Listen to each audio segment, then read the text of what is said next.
Good afternoon, everyone. My name is Moises Esparza. I'm the exhibitions manager for the 28th edition of the San Diego Latino Film Festival. A huge welcome to everyone who might be tuning in via our Facebook or YouTube channels or via the Sdlff platform. We are on day 3 of the festival. We wrap on March 21st. There's still plenty of films to watch, so I hope that you explore our film guide, build your schedule, and of course, attend our virtual discussions with filmmakers. We're trying to recreate a little bit of the festival energy when we do screenings at a film festival by bringing you filmmakers from all over the world, many different time zones, to connect with us so that you can get a chance to interact with them, ask questions, leave comments. But also, if you're not able to watch this live because everyone's schedule is so different, you can always tune in after you finish watching the film. Our guest today is Monica Cohen, the director of Dreams of Chonta. I'm going to integrate her into the stream right now. Hi, Monica. How are you? Hi, Moises. Good. Thanks for joining us. I'm glad to be here. Thank you for having me. Where are you? Maybe just tell everyone listening and watching where you're joining us from. Yeah, I'm right now in Boston, Massachusetts. In my home office. Are you? I know we're going to talk about music in the film a little bit. Are you a musician yourself? I am. Board? Yeah. Before I entered the documentary film world, I used to compose music for film, TV, and radio. And then I fell in love with documentary. I couldn't go back. But I still compose some music for the films that I do.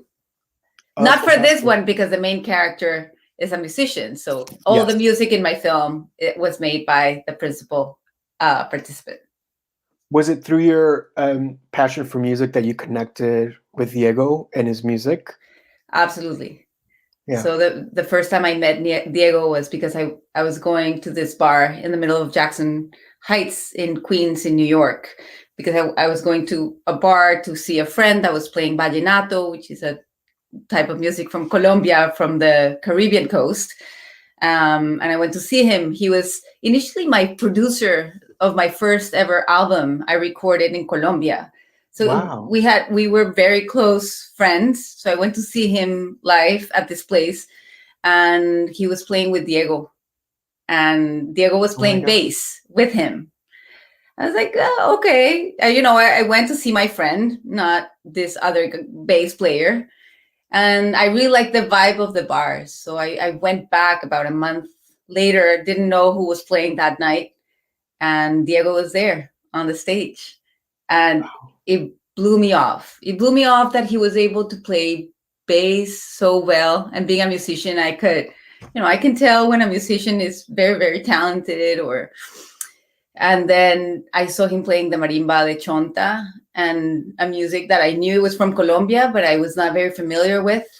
I had to go all the way to New York City to find out what currulao was.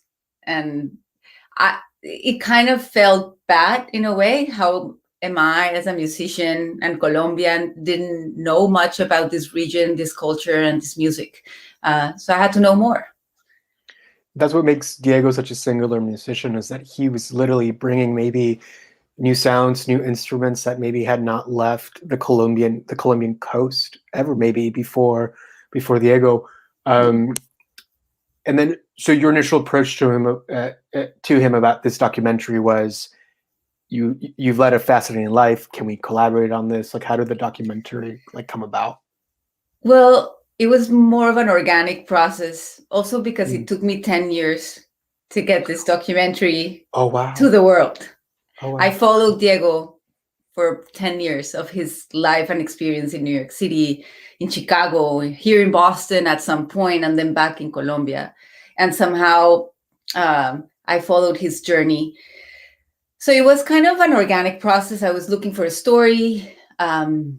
And I met Diego at this place, Terraza Cafe. I asked about him, and they were like, "You don't know about Diego? He's our maestro. He teaches us about the rhythms of the Pacific Coast. He's a multi-instrumentalist." And then they started telling me about his personal life and his struggle, and how he was alone, but he had a family back in Colombia. And he lived in this basement in Jackson Heights, where he built for many, many years a studio that he had to taught himself how to use it. He didn't have the money to record an album or record his music anywhere. So he had to teach himself from nowhere to make his own music and record his own music. And he was doing it in this very little basement. I was captured by that story immediately. And then they told me he used to work at a cemetery. I was like, what are you talking about? So I, as a filmmaker, I couldn't, and as a musician, I was already blown away. But as a filmmaker, I thought about the images that I could bring into this film. How from the basement to the rich and warmth of Colombia, to then the coldness and the emptiness of the cemetery. So visually, for me, it was immediate. I was immediately there. So I proposed to Diego a short. I said, "Oh, wow. Why? Let me follow you for a little bit, and we'll see where this goes." And I think he thought I was going to do this film about his music, and that's it. And then, it started to get more and more intense. It's like, let me go to the cemetery with you. Let me go to your house. I want to go and visit your family back in Colombia. I want to visit your town. And then, it went from there. Your film contains such different latitudes and layers. It's not only a story about an immigrant, it's also a story about a musician. It's also a story about a family left behind. We maybe not so often in documentaries about immigration, we focus on the people that were left behind in the homeland. So how did you navigate maybe those two spheres, shooting with Diego in New York City and shooting with his family in Colombia? And then eventually a blending of the two spheres, perhaps. I guess, where do you place yourself as a documentarian within those spheres? Well, I lived in New York City for 5 years. And New York City was a source of inspiration, but a source also of suffering. I think it's a very tough city to navigate. I love it and hate it at the same time. But I would go back in a heartbeat. It's just very weird. And I think being also an immigrant, I could connect with the struggle, but not in the level that Diego had to struggle. And this is going to be a long answer, but that's okay. Yeah, so so I connected with the immigrant struggle and the musician part of Diego's story. but I used to study I studied psychology before I did all of this, and I was a social psychologist. And I used to work with a hard population. I used to work with ex-combats from illegal armed groups in Colombia, from ex-paramilitaries and ex-guerrillas. So I used to be surrounded by people that were suffering our civil war. And there were perpetrators and there were victims in the game. So I used, when I finished psychology back in Colombia, I went into the field to work, and I got to know a side of Colombia that I was pretty much protected for most of my childhood. And I was always very curious of how I could give back. How could I help heal a country that was so broken? And that division, I felt it in my house, even in the conversations at the table.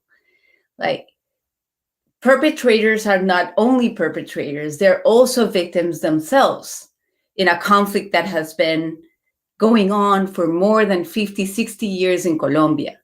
If everything that you've seen in your life is war, then how can you expect a child can aspire to be or anything else than part of that war? When you are not given any opportunities, what else can you be? So I got to feel compassion also for the perpetrators that I was working with.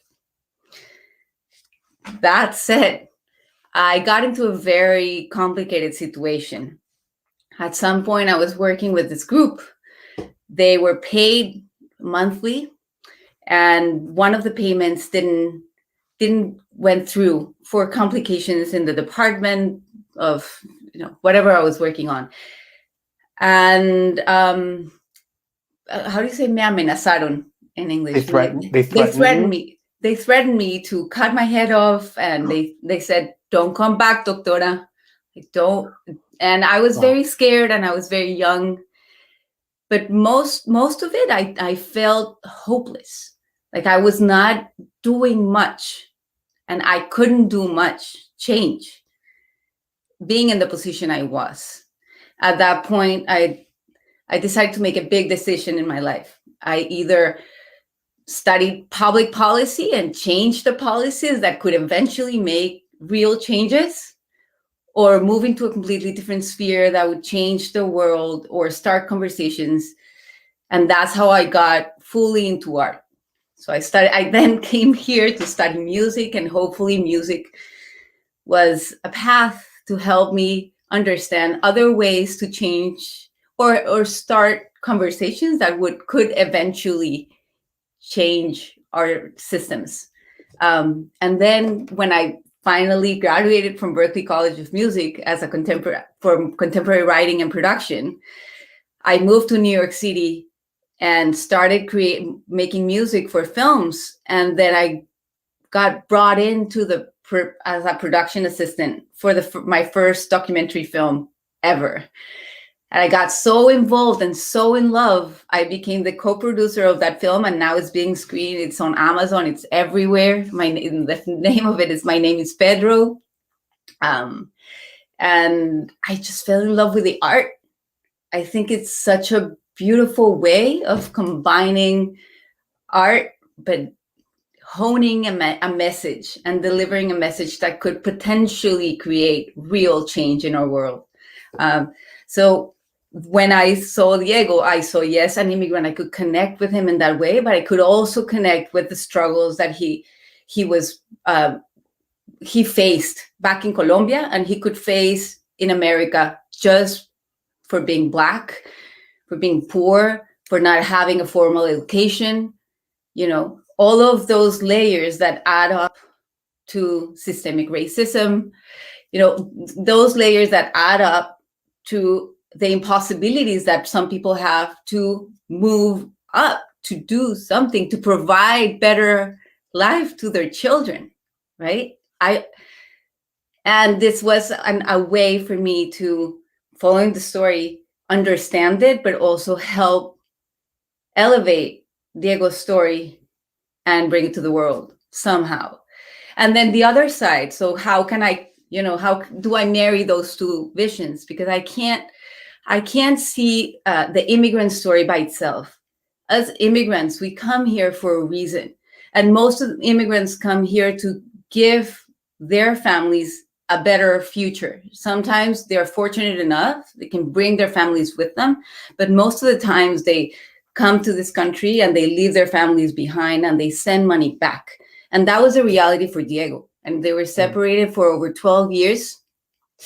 And Diego lived a very lonely life, being from a culture that is very community oriented. But he made the sacrifice, the ultimate sacrifice, to give their family, his family, a better life, and also show them a way to better themselves, to maybe move up the ladder, maybe. And it's so beautiful when you see the other side, when you see the impact that has on the others, on his children, that message of, oh, he did everything he could to achieve his dreams. Not only send money back and work at the cemetery, but he really believed that he could make a living with music. Having all those layers of problems, and he really believed he could do it. And just the fact that he did it for so many years left a very strong huella, like a stamp in his kids and his wife, who also, after years of just being a housewife and not feeling that she could pursue any career, after seeing Diego on the other side of the water, she started pursuing her own dreams, and seeing that go, it was just so beautiful. Thank you so much for that answer. I think if I could maybe touch on one last thing about these two separate spheres, these spheres that are in the documentary. I guess as a viewer, I wanted them to blend so often because I wanted him to succeed. I wanted him to be reunited with his family. But there were certain moments where that I was moved by, and I realized that maybe being together maybe doesn't mean being together in physicality. There's I don't know why this scene stands out in my mind a little bit, but his family's playing Diego's music on iTunes, and you see like the iTunes screen, and it says like it's all his tracks. Yeah. And for some reason, like it clicked in me that like the connection here isn't like a visual physicality, but just like the sonic nature of what's happening in that particular scene.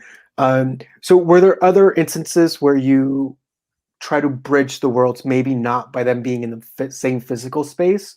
Or am I just looking into this, maybe like adding my own stuff too much? Well, no one really has noticed that particular thing, and I'm so glad you bring it up, because that was, yes, of course. And you see them talking through, at that point was not Zoom, it was Skype. Yeah. There is a Skype conversation because I don't know if you remember one of the interviews, one of his friends and colleagues, they're talking about the first time he's brought to Diego's home, and Diego would leave his computer on the whole day. It's not that, oh, I'm going to call my mom on the, in Colombia, and I'm going to talk to her a little bit and then shut it off.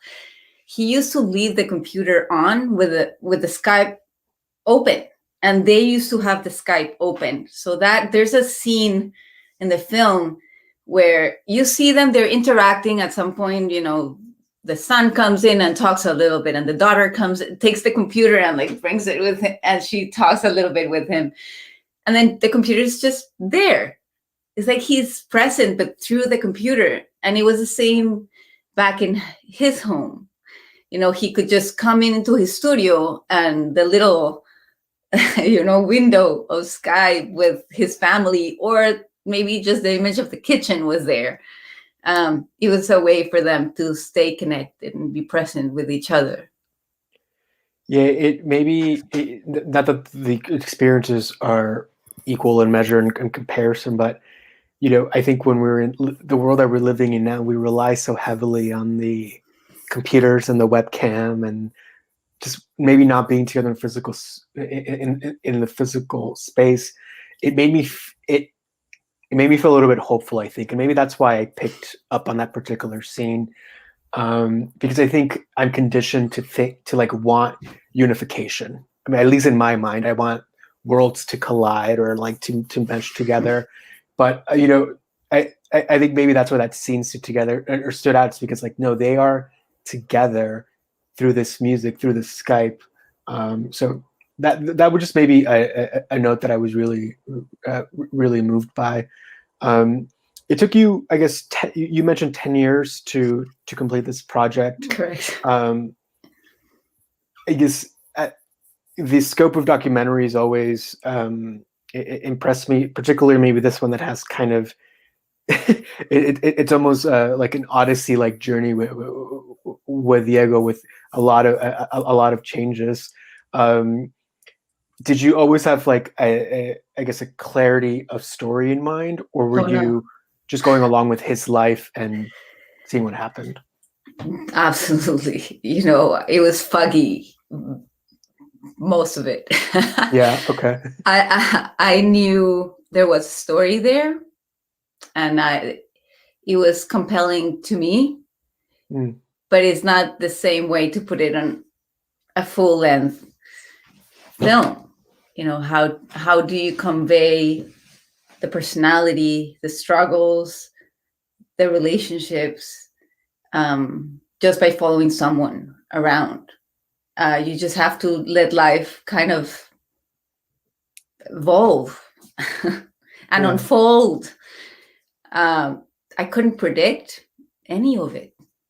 So I just let it kind of unfold.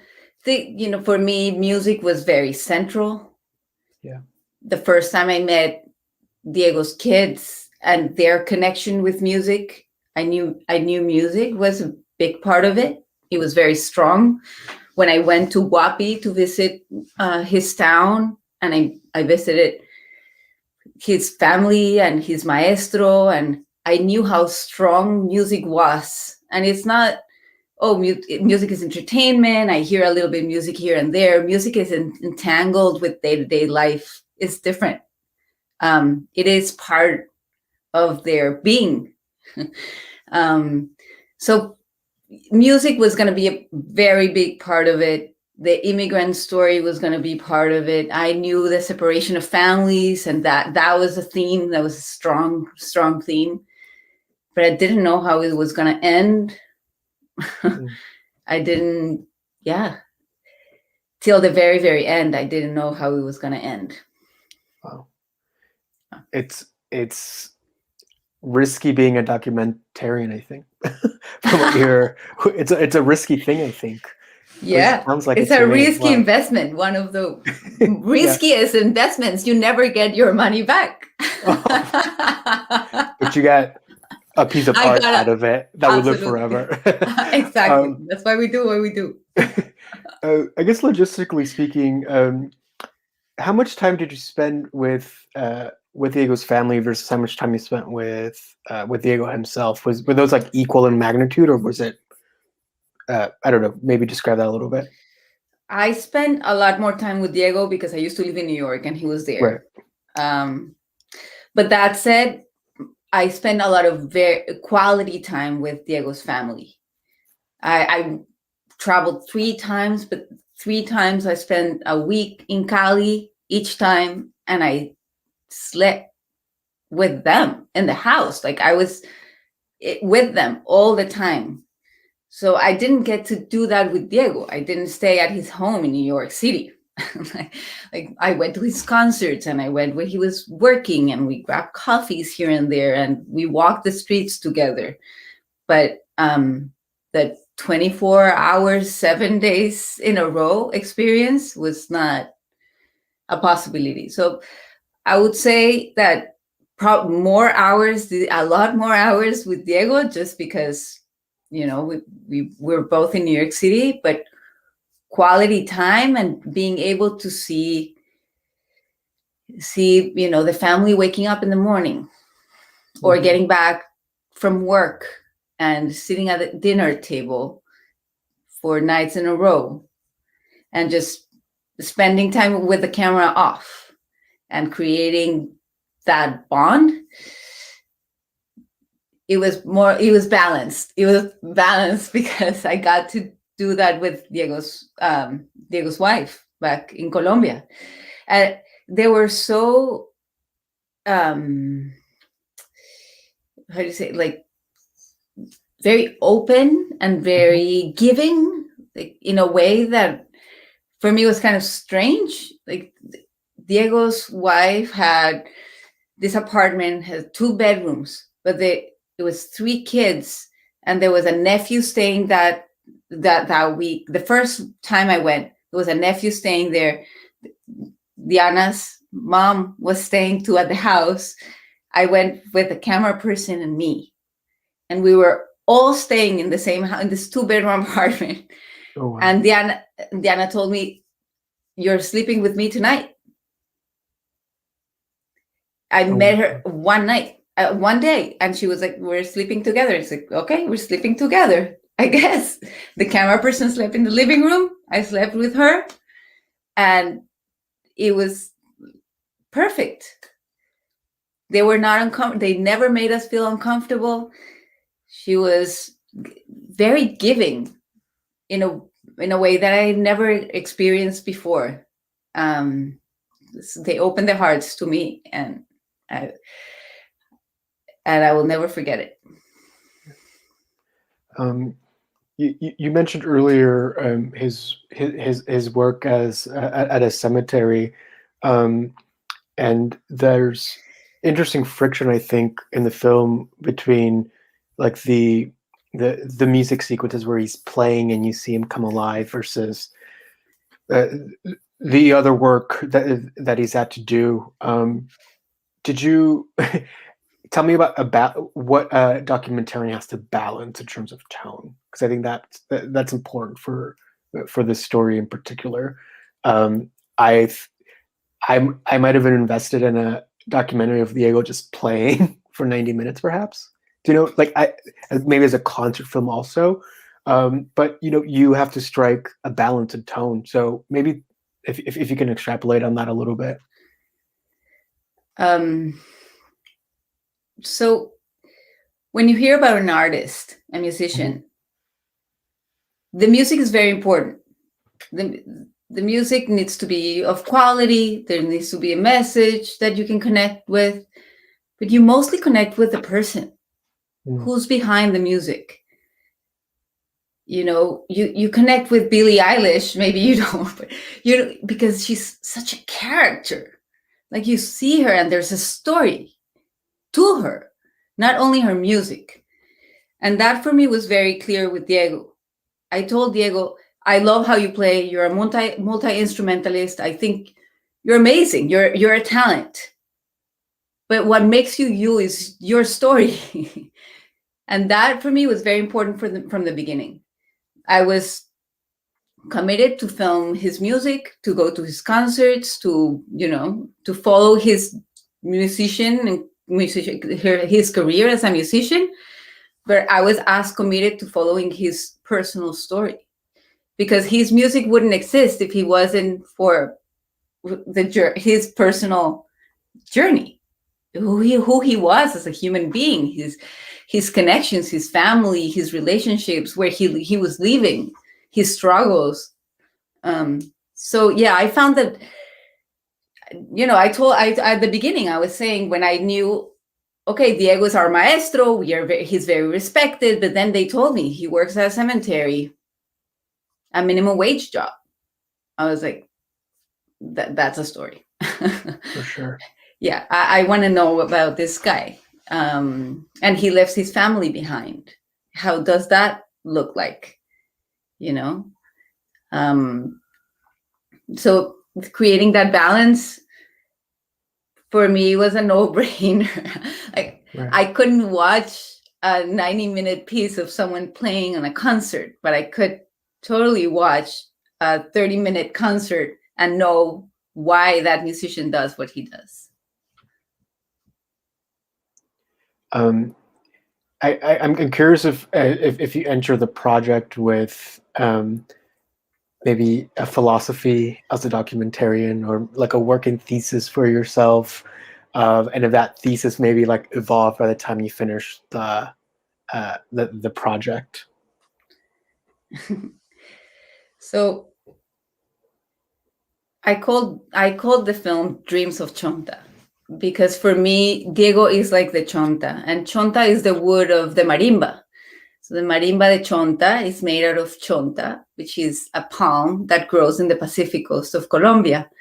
And it's a palm that is dark, so black, and it's hard, so it can resist the hard strikes of the sticks of the marimba. But it sounds beautiful because it's kind of hollow inside. So it's strong, but it resounds very beautiful. So for me, Diego was like that. He sounded very beautiful. He was dark like the Chonta, and he was so strong spirited, like the marimba de Chonta. So I call it Dreams of Chonta because at the beginning I thought, okay, I wanted to speak about the broken American dream and how he could pursue his dream, and he could be strong-willed and fight for it for many, many years. But all this, let's say, barriers that were presented in his life, not because he chose them, basically were setting him off to fail. So the story was kind of that. So the story of the broken American dream of this strong-willed man in New York City, fighting against all odds. Right.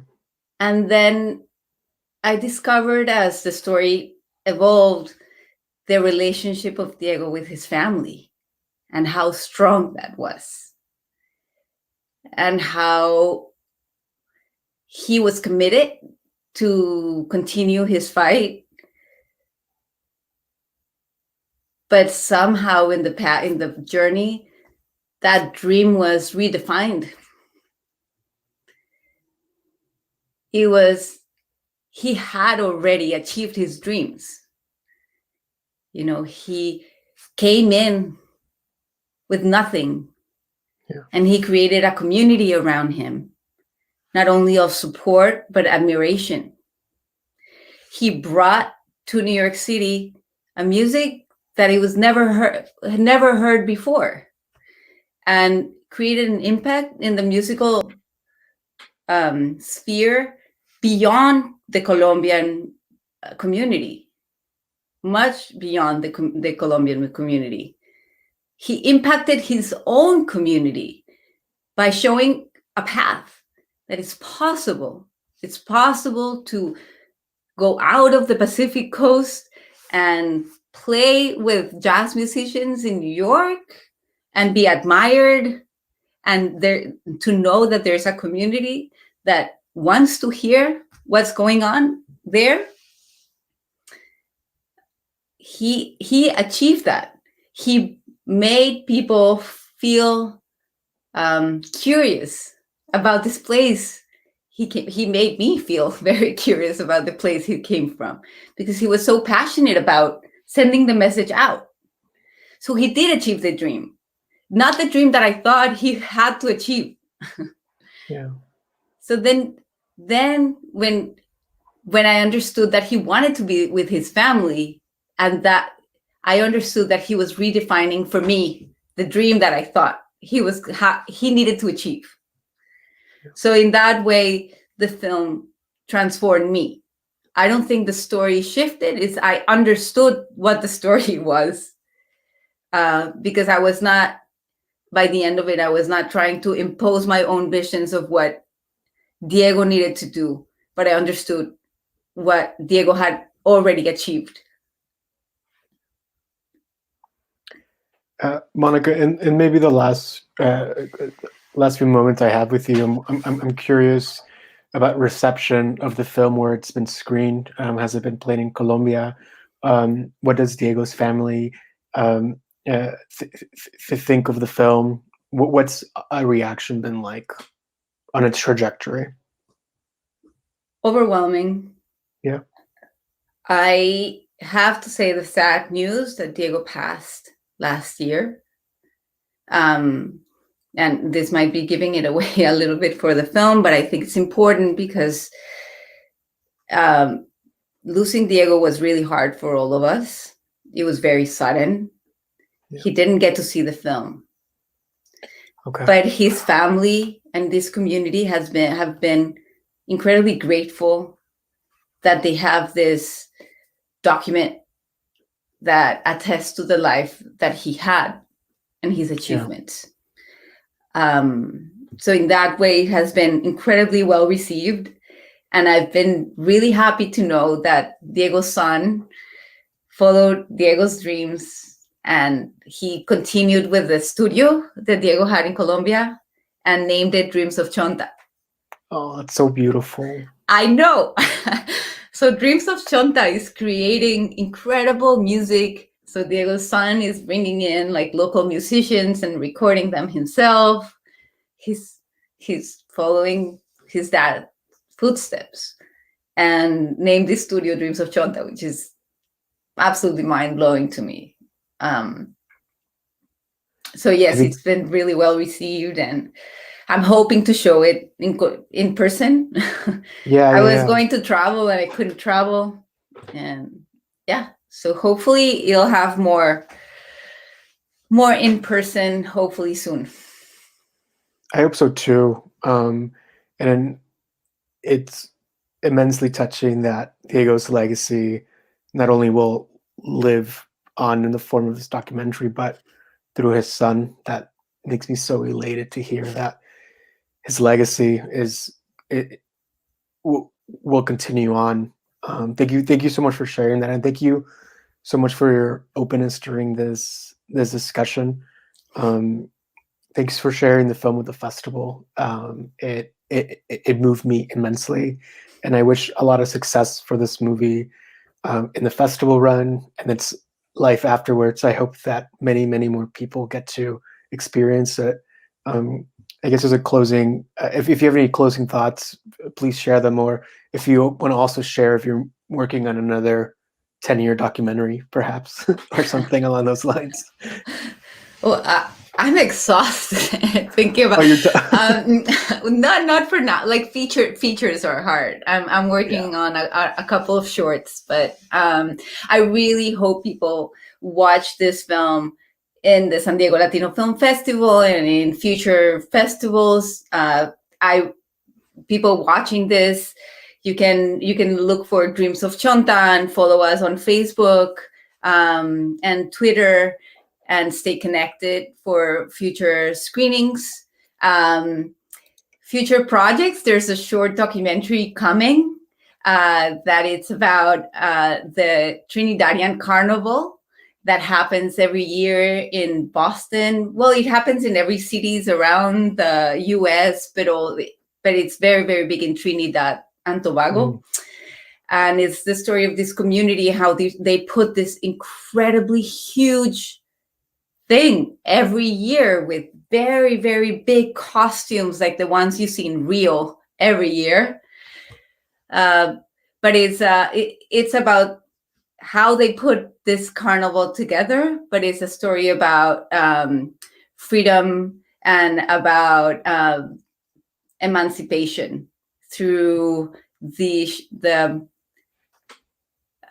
public display and non-apologetic exposure of your own culture and your own self. Wow. So that's coming up. That sounds amazing. I hope I'll keep you posted. I hope to be able to see it. That sounds incredible. Monica, thank you so much for joining us today. I know it's a Saturday night and you're in a different time zone, so I'm deeply appreciative of your time. Thank you. Thanks for letting the San Diego Latino Film Festival screen Dreams of Chonta, and I wish you all the best. Thank you so much for everything. Thank you, Moises. Thank you. Take care. Talk to See you you soon. around. Bye-bye. Bye bye. See you around.